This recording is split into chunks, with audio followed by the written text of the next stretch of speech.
ونصلی علی رسول الکریم اما بعد۔ امام بخاری رحمہ اللہ کی عظیم کتاب الجامع الصحیح، اس کا تعارف ہمارے دروس چل رہے تھے۔ 6 پہلوؤں پر بات ہو چکی ہے۔ آج ہماری بات ہوگی امام بخاری کی شرائط۔ یہ اور اس کے بعد والا عنوان بہت اہم ہے کہ امام بخاری رحمہ اللہ نے اپنی کتاب کے اندر احادیث کو مرتب اور مدون کرنے کے لیے کون سی شرائط ملحوظ رکھی ہے۔ امام بخاری رحمہ اللہ کی یہ شرائط انہوں نے کہیں درج تو نہیں کی کہ میں فلاں شرائط کو ملحوظ رکھوں گا، البتہ اہل علم نے ان کی اس عظیم کتاب کے مطالعہ سے، امام بخاری کے اسلوب سے کچھ شرطوں کا انہوں نے وضاحت فرمائی ہے کہ امام بخاری کے مد نظر فلاں شرطیں تھیں۔ اس بات پر تو اتفاق ہے کہ دیگر محدثین ان کی شرائط کی بنسبت امام بخاری کی شرائط زیادہ کڑی تھی، زیادہ سخت تھی، حتیٰ کہ امام مسلم رحمہ اللہ کی شرطوں سے بھی امام بخاری کی شرط بہت سخت تھی، جس کی وجہ سے ان کی کتاب کے اندر جتنے بھی مرفوع روایات درج کی ہیں باسند متصل سند کے ساتھ، وہ تمام کے تمام صحیح ہیں۔ اس سلسلے میں 2 باتوں کو مد نظر رکھنا لازمی ہے۔ ایک تو صحیح حدیث کے انتخاب کے لیے روایات میں 2 چیزوں کا بنیادی طور پر خیال رکھا جاتا ہے۔ ایک راوی کی ذاتی حیثیت، جس میں اس کا عادل ہونا، ضابط ہونا اور اس طرح متقی ہونا، یہ تمام شرائط ہیں۔ اور روایت کے اندر دوسری بات جو ملحوظ رکھی جاتی ہے وہ راوی کا اپنے شیخ سے تعلق اور ربط کی ملحوظ رکھا جاتا ہے۔ اس سلسلہ میں حافظ ابن حجر رحمہ اللہ نے فتح الباری کے اندر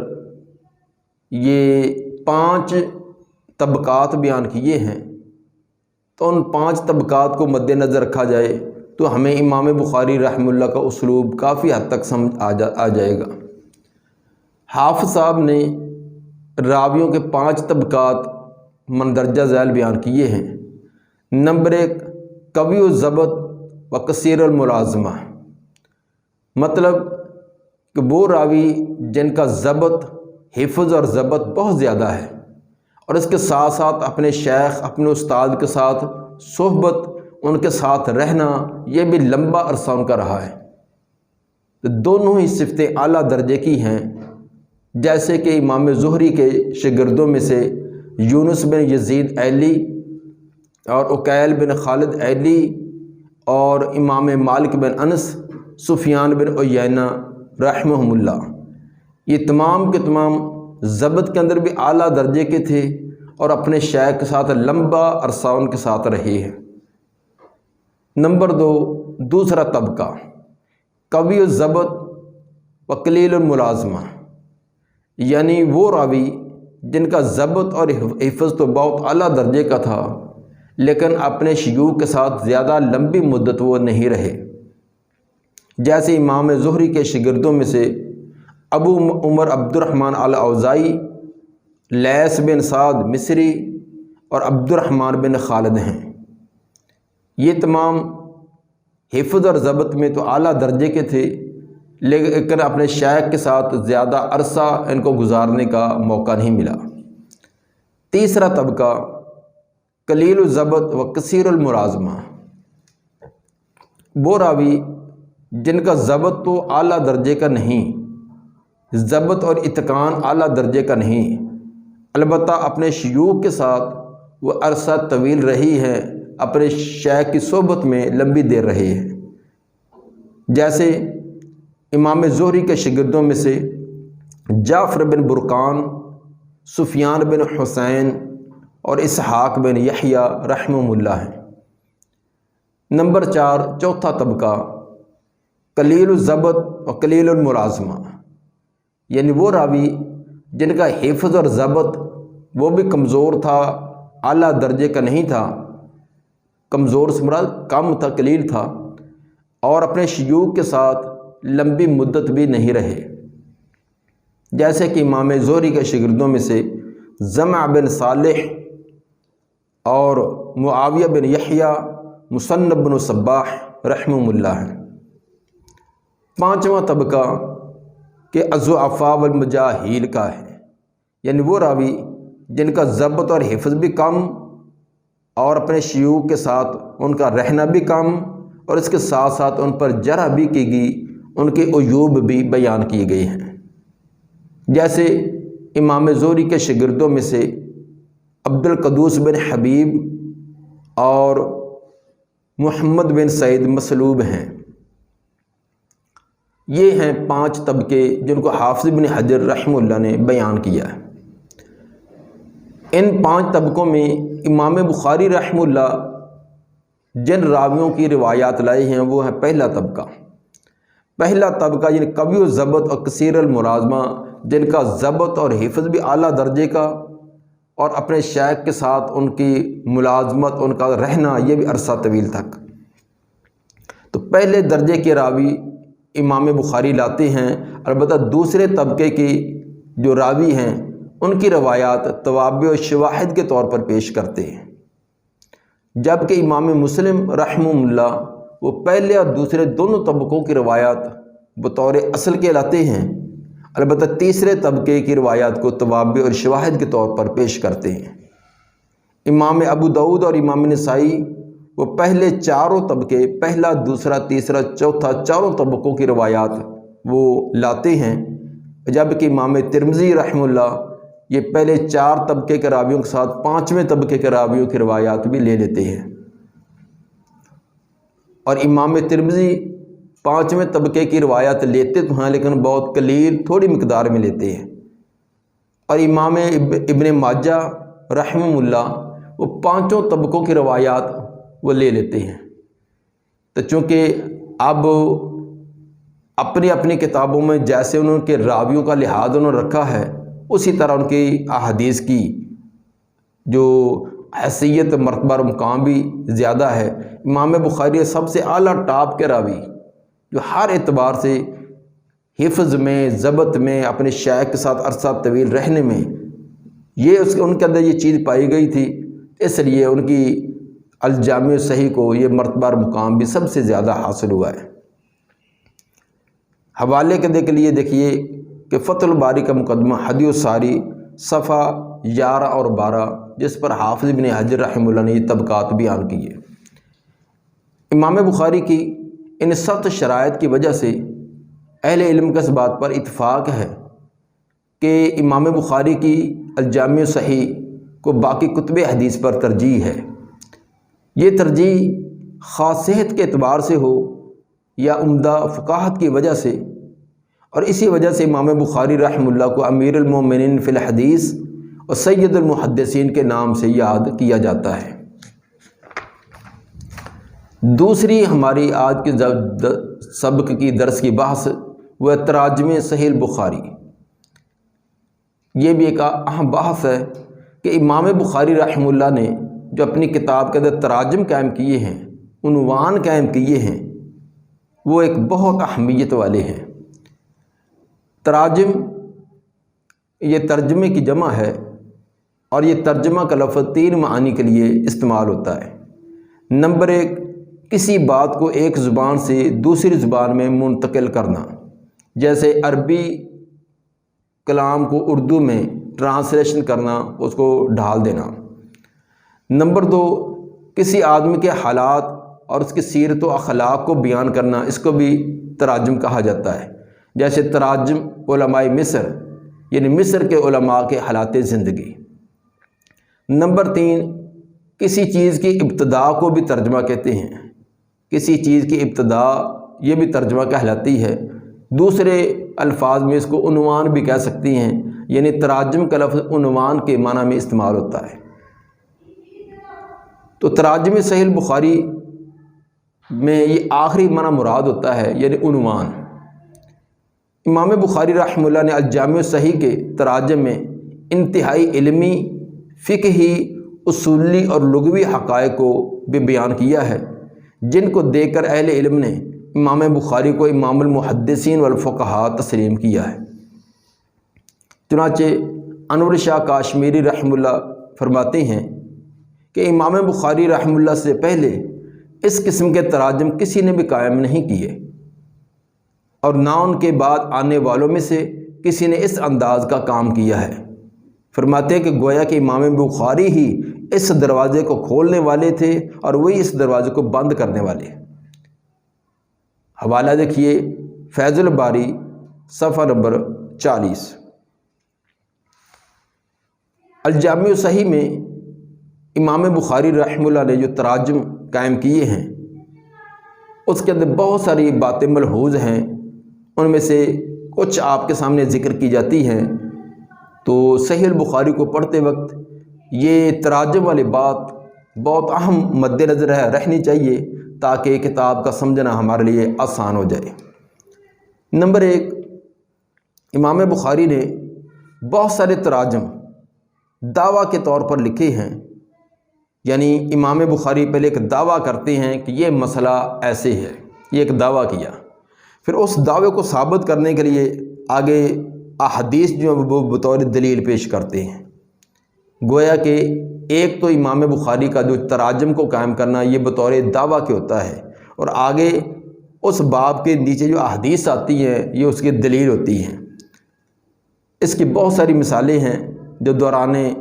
سبق کے وہاں بتلائی جائیں گے انشاءاللہ العزیز۔ اس کی اکثر اسی طرح امام صاحب فرماتے ہیں۔ نمبر 2، بعض تراجم امام صاحب کسی مسئلہ کا استخراج تو نہیں کرتے، ترجمے کے اندر انہوں نے کوئی مسئلے کا استنباط نہیں کیا ہوتا، بلکہ اس حدیث کی جو آگے حدیث آ رہی اس کی وضاحت مطلوب ہوتی ہے۔ حدیث کے اندر کوئی لفظ ہوتا ہے جس کے اندر کوئی معنی میں تردد یا مفہوم کے اندر کوئی تردد ہوتا ہے تو امام صاحب اس معنی کو واضح کرنے کے لیے وہ ترجمہ میں لاتے ہیں۔ مثلا امام صاحب کتاب الاذان باب نمبر 155 اس کے تحت باب قائم کرتے ہیں، باب ذکر بعد الصلاۃ، کہ نماز کے بعد ذکر، نماز کے بعد جو ذکر کیا جائے اس کا تذکرہ۔ اس کے ساتھ وہ حدیث لائے ہیں جس حدیث کے اندر لفظ دبر الصلاۃ، حدیث نمبر 844، اس کا دبر الصلاۃ کا لفظ ہے کہ نماز کے پیچھے، نماز کے بعد۔ بعض علماء نے یہ سمجھا کہ اس سے مراد وہ اذکار ہیں، وہ دعائیں ہیں جو نماز کے اندر تشہد کے اندر، تشہد کے آخر میں جو پڑھی جاتی ہے۔ دبر کا معنی انہوں نے یہ کیا کہ نماز کے اینڈ پر، اختتام پر۔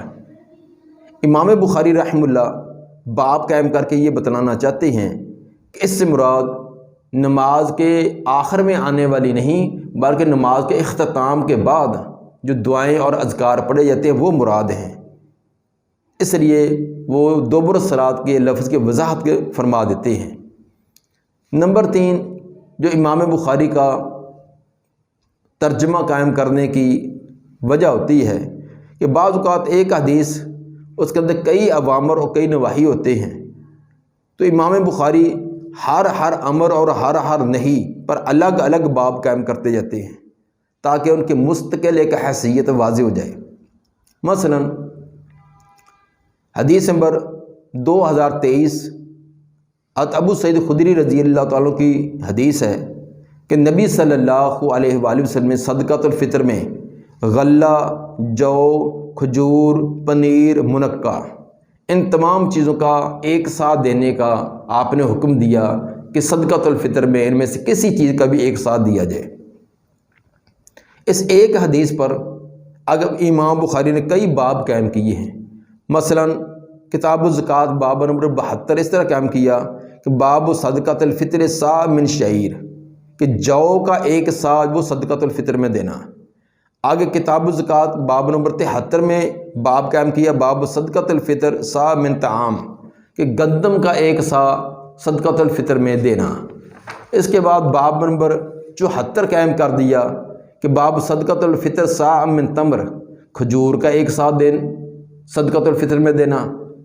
کتاب الزکوٰۃ کے باب نمبر 75 میں قائم کیا باب صدقۃ الفطر صاع من زبیب، کشمش کا ایک سا دینا۔ اب دیکھیے کہ ایک حدیث ہے، ایک حدیث کے اندر 4-5 چیزوں کا تذکرہ ہے، تو ہر ایک کے الگ الگ وضاحت کرنے کے لیے ایک ایک باب قائم کر دیا۔ البتہ اس حدیث کے اندر ایک پانچویں چیز وہ عقد پنیر کا بھی تذکرہ تھا کہ پنیر کا ایک ساتھ دینا، لیکن اس پر امام بخاری نے باب قائم نہیں کیا۔ اس کی وجہ یہ تھی کہ امام صاحب کے نزدیک دوسری اشیاء کی موجودگی میں، جب گندم ہے، جو ہے، کھجور ہے، کشمش ہے، ان کی موجودگی کے اندر پنیر کا صدقۃ الفطر نہیں دینا چاہیے، یعنی صدقۃ الفطر پنیر سے ادا نہیں کرنا چاہیے، باقی اشیاء سے دینا چاہیے، کیونکہ وہ عام طور پر بطور خوراک کے استعمال ہوتی ہیں۔ پنیر جب بطور خوراک کے اتنا استعمال نہیں ہوتا، اس لیے اس کا باب بھی قائم نہیں کیا۔ چوتھی وجہ کہ امام صاحب ترجمۃ الباب کس چیز کو مد نظر رکھتے ہوئے کرتے ہیں کہ بعض اوقات امام بخاری باب میں کسی لفظ کا اضافہ کر دیتے ہیں۔ اس اضافے سے مقصود دو متعارض احادیث کے درمیان تطبیق دینا ہوتی ہے کہ دو حدیثوں کا بظاہر ایسے نظر آتا ہے جیسے تعارض ہے، تو اس تعارض کا حل کرنے کے لیے، تطبیق دینے کے لیے امام صاحب کوئی لفظ کا اضافہ کر دیتے ہیں۔ مثلا نبی صلی اللہ علیہ وسلم کا فرمان ہے کتاب الجنائز باب نمبر 32 میں کہ یعذب المیت ببعض بکائے اہلہ علیہ اذا کان النوح من سنتہ، میت کو اس کے بعد رونے والے خاندان کے افراد کی وجہ سے اس کو عذاب ہوتا ہے جب یہ اس کے خاندان اور برادری کے اندر یہ ایک طریقہ چل رہا ہو، بیان کرنے کا، رونے کا طریقہ چل رہا ہو، تو اس کی وجہ سے، رونے والوں کی وجہ سے میت کو عذاب ہوتا ہے۔ یہ باب قائم کیا ہے۔ اب اس اسلوب سے امام بخاری نے حدیث عبداللہ بن عمر اور حدیث عائشہ رضی اللہ تعالی عنہ کے درمیان تطبیق دی ہے۔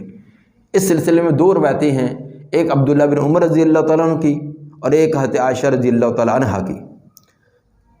کہ تطبیق ایسے دی کہ جب میت پر رونا دھونا اس خاندان کی عادت ہو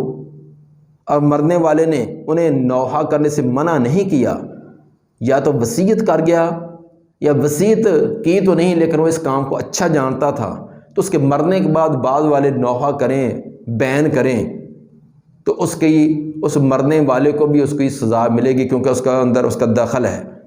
فرمایا نا وَتَعَاوَنُوا عَلَى الْبِرِّ وَلَا تَعَاوَنُوا عَلَى الْبِرِّ وَالتَّقْوَىٰ وَلَا تَعَاوَنُوا عَلَى الْإِثْمِ وَالْعُدْوَانِ، گناہ اور ظلم و زیادتی والے کاموں میں تعاون نہ کرو۔ تو یہ اس کا وصیت کر جانا یا روکنا نہ، یہ گویا کہ اس غلط کام کی ایک تعاون تھا، اس تعاون کی وجہ سے اس کو اس کی سزا ملے گی۔ اور جو حضرت عائشہ رضی اللہ تعالیٰ عنہ انکار کرتی تھیں کہ رونے والوں کی وجہ سے میت کو عذاب نہیں، کیونکہ ہر ایک ولا تازر وازرۃ وزر اخرى، ہر ایک نے اپنا بوجھ اٹھانا ہے، تو اس کا مطلب یہ ہے کہ اگر اس خاندان برادری کے اندر یہ طریقہ نہیں تھا یا تھا تو وہ مرنے والا، فوت ہونے والا روک کر گیا، پھر بھی بعد والے کریں گے، اب وہ فوت ہونے والے بری الذمہ ہیں، اب ان زندہ لوگوں کے اعمال کی وجہ سے اس میت کو کوئی سزا وغیرہ نہیں ہوگی۔ تو گویا کہ یہ دونوں تطبیق بیان کرنا مطلوب اور مقصود تھا۔ نمبر 5، بعض اوقات امام بخاری ایک بڑے عنوان کے تحت اس کی ضد ازداد جو وہ بیان کرتے ہیں تاکہ اس کی وضاحت ہو جائے مذکورہ، اور یہ ایک اصول ہے کہ چیز کی ضد بیان کر کی جاتی ہے وضاحت کے لیے، جیسے کہتے ہیں اب دن ہے رات نہیں، جب یہ کہہ دیا کہ دن ہے تو اس کا معنی کہ رات نہیں ہے، لیکن پھر آگے بیان کیا جاتا ہے یہ میٹھا ہے کھٹا نہیں، یہ سفید ہے سیاہ نہیں، تو اس کے نقیض بیان کی جاتی ہے اس کی مزید وضاحت کرنے کے لیے۔ عربوں میں بھی کہا جاتا ہے تعرف الاشیاء بازدادہا، کہ بسا اوقات چیزوں کو اس کی ضد بیان کر کے اس کی وضاحت کی جاتی ہے۔ تو امام بخاری رحمہ اللہ نے بھی یہ طریقہ اپنایا ہے، ایک بڑا باب قائم کیا، اس باب کے تحت اس کے جو متضاد تھے، ضد تھے، ان کو بیان کیا تاکہ اوپر والے باب کی وضاحت ہو جائے۔ مثلا کتاب الایمان میں امام بخاری نے کچھ اس کے تحت باب قائم کیے ہیں، بظاہر ان نیچے آنے والے ابواب کا کتاب الایمان کے ساتھ کوئی تعلق نہیں بنتا، لیکن پھر بھی انہوں نے اس کی وضاحت کرنے کے لیے لائے ہیں۔ مثلا کتاب الایمان باب نمبر 21 قائم کیا، باب کفران العشیر و کفر دون کفر، کہ خامدوں کی ناشکری کرنا، اسی طرح ایک کفر دوسرے کفر سے مختلف درجے کا ہوتا ہے، تو یہ باب قائم کیا ہے۔ اسی طرح کتاب الایمان کا باب نمبر 22 قائم کیا ہے، باب المعاصی من امر الجاہلیہ، زمانہ جاہلیت کے جو گناہ کے کام ہیں ان کا ارتکاب کرنا۔ کتاب الایمان کا باب نمبر 24 قائم کیا ہے، باب علامات المنافق، منافق کی علامات۔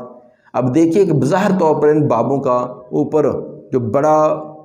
جو کتاب الایمان ہے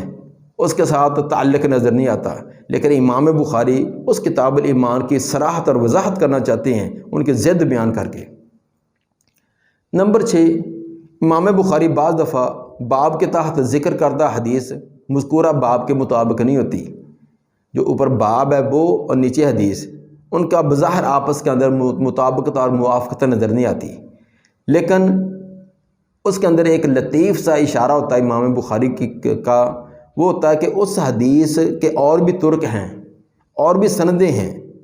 تو کسی اور سند کے اندر کوئی ایسا لفظ آیا ہوتا ہے جو اوپر ترجمۃ الباب کی وضاحت کر رہا ہوتا ہے، تو چونکہ امام بخاری تکرار نہیں لانا چاہتے، وہ حدیث پیچھے گزری ہوتی ہے یا آگے آنے والی ہوتی ہے جس کے اندر اس کی وضاحت ہوتی ہے، تو امام بخاری اس کی طرف اشارہ کرتے ہیں کہ اسی متن کی یا اسی طرح سند کی کے ساتھ ایک اور بھی روایت آتی ہے، اس کے اندر یہ لفظ کی وضاحت اس کے اندر موجود ہے۔ اس کی پھر آگے 2 قسمیں ہیں، ایک تو کہ وہ حدیث امام بخاری نے خود اپنی جامع کے اندر کسی دوسری جگہ ذکر کر دی ہوتی ہے، تو یہاں اختصار کرتے اس کا تذکرہ نہیں کرتے، جس تک کتاب العلم باب نمبر 41 میں باب الثمر فی العلم، کہ علم کے بارے میں رات کو قصہ گوئی کرنا، کہ کوئی عشاء کی نماز کے بعد بات کرنے کی ممانعت ہے، سونا چاہیے، لیکن علمی کوئی گفتگو ہو تو اس کے کرنے کا جواز، یہ امام بخاری نے باب قائم کیا۔ اس باب کے تحت حضرت ابن عباس رضی اللہ عنہما کی وہ روایت لائے ہیں کہ وہ جو اپنی خالہ میمونہ رضی اللہ عنہا کے گھر انہوں نے ایک رات گزاری تھی۔ اب اس روایت کے اندر رات کو یعنی عشاء کے بعد کوئی علمی بات کرنے کا تذکرہ نہیں ہے، باقی تو ہے انہوں نے رات گزاری فلاں معاملہ ہوا، لیکن کوئی علمی گفتگو کرنے کا تذکرہ نہیں، جبکہ باب قائم کیا ہے کہ رات کو علمی گفتگو کرنا یہ عشاء کے بعد رات کے قصہ گوئی کا اس کا جواز ہے۔ البتہ یہی روایت کتاب و تفسیر حدیث نمبر 4569 کے اندر امام بخاری لائے ہیں، تو اس کے اندر یہ عنوان قائم کیا کہ باب طول القیام فی صلاۃ اللیل،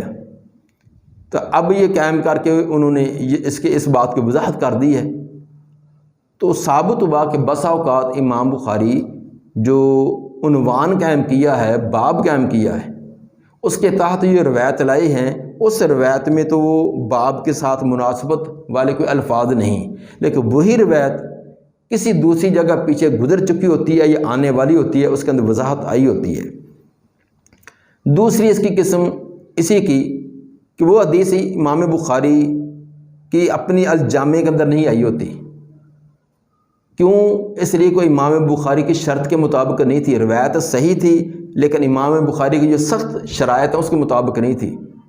تو وہ الفاظ اس دوسری کتاب میں آئے ہوتے ہیں اور اس کے اندر اس کی وضاحت ہوتی ہے، تو امام بخاری ان کو مد نظر رکھ کر اوپر باب قائم کر دیتے ہیں۔ اس کی مثال کہ امام صاحب نے جو کتاب و تہجد باب نمبر 9 قائم کیا ہے، وہ باب طول القیام فی صلاۃ اللیل، کہ رات کی نماز کے اندر قیام جو اس کو لمبا کرنا چاہیے۔ پھر اس کے تحت حضرت حذیفہ رضی اللہ تعالیٰ عنہ کی ایک روایت لائی ہے کہ جب رسول اللہ صلی اللہ علیہ وسلم رات کو تہجد کے لیے کھڑے ہوتے تو مسواک فرماتے تھے۔ یہ کتاب و تہجد حدیث نمبر 1136 ہے۔ اب اس کے اندر مسواک کرنے کا تو تذکرہ ہے لیکن لمبے قیام کا تذکرہ نہیں، حالانکہ اوپر جو عنوان قائم کیا اس کے اندر لمبے قیام کا تذکرہ ہے۔ تو اصل کے اندر یہی حضرت حذیفہ رضی اللہ تعالیٰ عنہ کی روایت امام مسلم بھی لائے ہیں، صحیح مسلم صلاۃ المسافرین حدیث نمبر 1814۔ تو امام مسلم جو لائے ہیں اس کے اندر ذکر ہے کہ آپ تہجد کی نماز کے لیے جب کھڑے ہوتے تو تہجد کی نماز کے اندر آپ سورہ بقرہ، سورہ آل عمران، سورۃ النساء اس کی تلاوت کرتے، تو صاف ظاہر کہ یہ 3 لمبی صورتیں ہیں، اس میں لمبا قیام تو ثابت ہو گیا۔ تو یہ امام مسلم رحمہ اللہ تو یہ روایت لائے ہیں، لیکن امام بخاری اپنی کتاب میں نہیں لائے،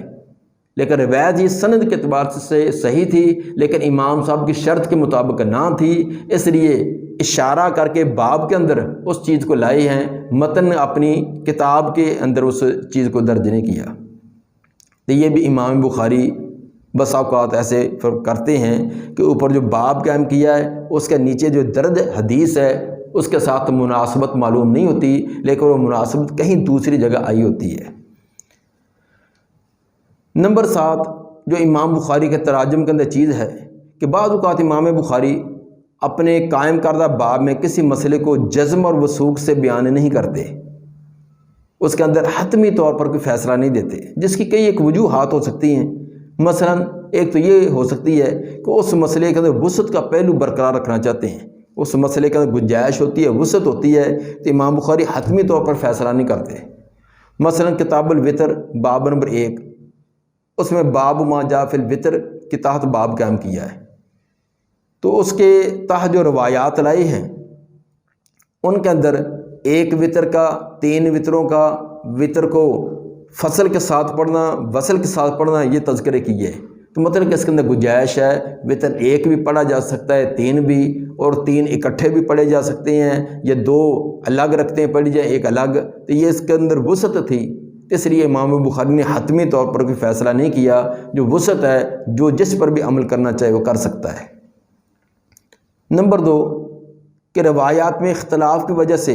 بھی بسا اوقات امام صاحب حتمی فیصلہ نہیں کرتے، کہ روایات کے اندر اختلاف ہوتا ہے تو امام صاحب اسی طرح بیان کر دیتے ہیں کہ جس کی جو تحقیق بنے اس پر عمل کر لے، تو اس پر کوئی حتمی فیصلہ نہیں کرتے۔ مثلا باب الصلاۃ علی الشہید، شہید کے اوپر نماز جنازہ پڑھنا، اس پر امام صاحب نے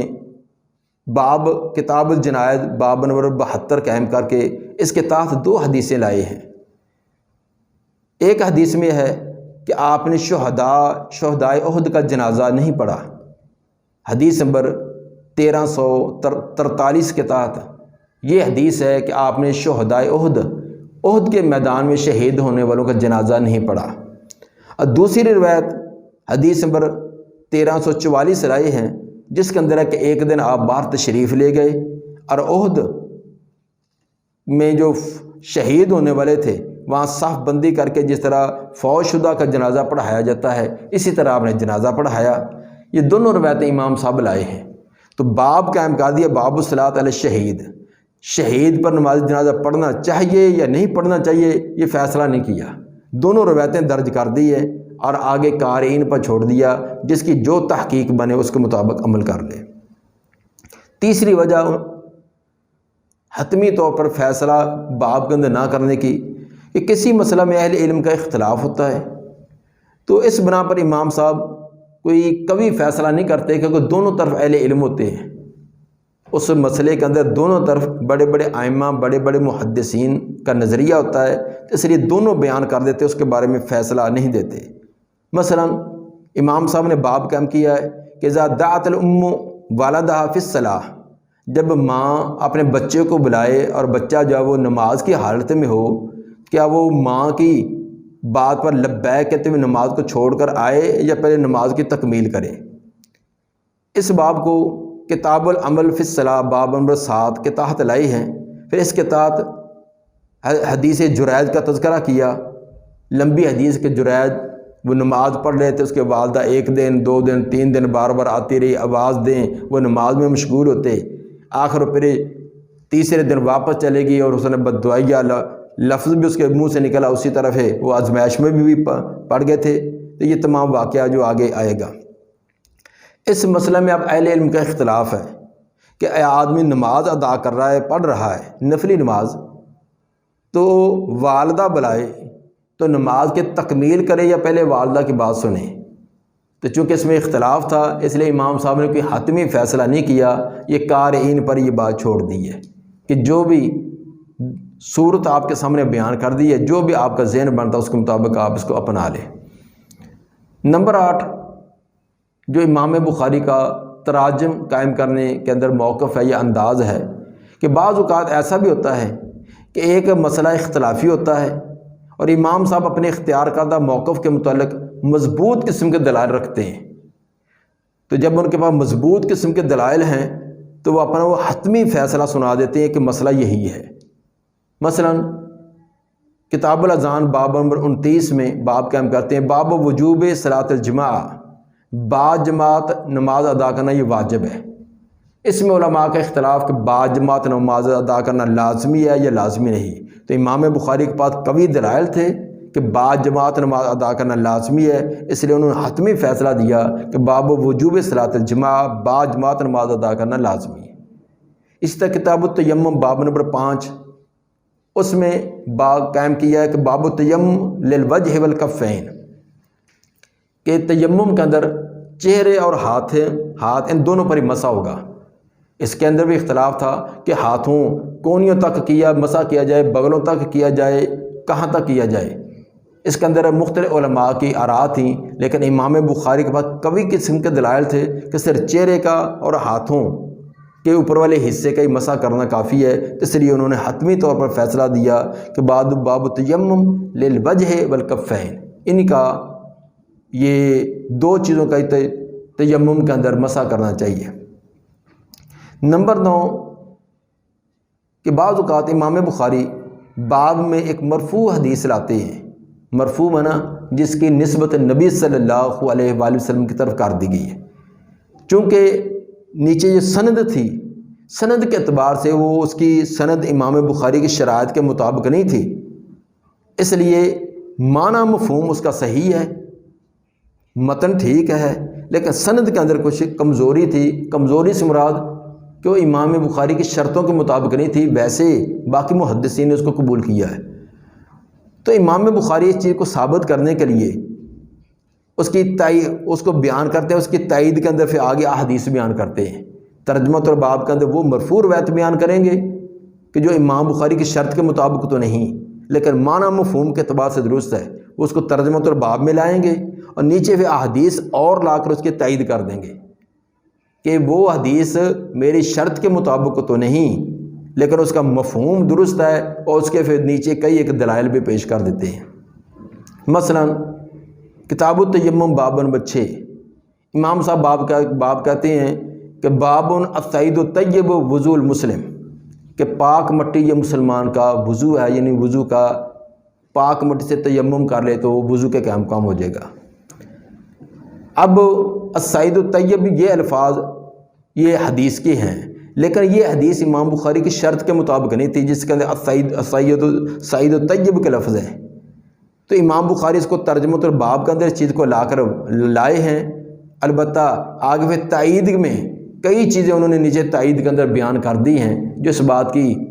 تائید کرتی ہیں کہ واقعی یہ الفاظ جو ہیں صحیح مرفوع ثابت ہیں۔ نمبر 10 کبھی امام بخاری باب کی عبارت کا ظاہری مدلول مقصود نہیں ہوتا، جو ظاہری طور پر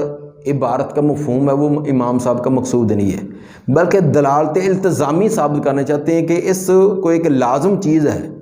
اس باب کو ایک اور چیز لازم اس کو ثابت کرنا چاہتے ہیں۔ مثلا